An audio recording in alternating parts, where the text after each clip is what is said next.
வணக்கம் மக்களே. இன்றைக்கி நம்ம என்ன பார்க்க போகிறோன்னா, இந்த மண் பாத்திரங்களை பற்றி தான் பார்க்க போகிறோம். இது நான் ப்ரொமோஷனுக்காகலாம் நான் இந்த வீடியோ போடலை. எனக்கு பொதுவாகவே மண் பாத்திரங்கள்னாலே ரொம்ப பிடிக்கும்.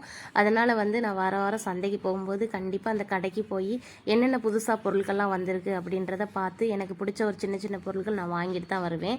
ஏன்னா நம்ம அதை வாங்கினோம்னா நமக்கு ஹெல்த்தியாகவும் இருக்கும், நல்ல ஆரோக்கியமாக அதில் நம்ம சாப்பிட்ற சாப்பாடும் நல்லாயிருக்கும். அதே நேரத்தில் அவங்களுக்கு இந்த பொருட்கள் விற்கிறோமே அப்படின்ற ஒரு சந்தோஷம் இருக்கும். இவங்கள்ட்டெல்லாம் நம்ம பேரம் பேசி வாங்கவே கூடாது. இவங்க சொல்கிற விலைக்கு நம்ம வாங்கிட்டு வந்துடணும். ஏன்னா இதை கஷ்டப்பட்டு அவங்க இங்கேருந்து கொண்டு வரும்போதெல்லாம் அந்த பொருட்கள்லாம் உடஞ்சி போகும் இல்லையா, அதுக்கான அவங்க விலையே அவங்களுக்கு கிடைக்காது. அன்னன்னைக்கு அவங்களுக்கு சாப்பாட்டுக்குரிய காசாவது கிடைக்கணும்னா கண்டிப்பாக நம்ம இதை ஒரு பேரம் பேசாமல் தான் வாங்கணும். அதே மாதிரி தான் வீடுகளில் காய்கறி விற்கிறாங்க இல்லையா, அவங்கக்கிட்டையுமே நம்ம பேரம் பேசவே கூடாது. அவங்க சொல்கிற விலைக்கு கொஞ்சம் கொடுத்தோம்னா அவங்க சந்தோஷப்படுவாங்க. வீடியோ பிடிச்சிருந்தா மறக்காமல் லைக் பண்ணுங்கள். தேங்க்யூ.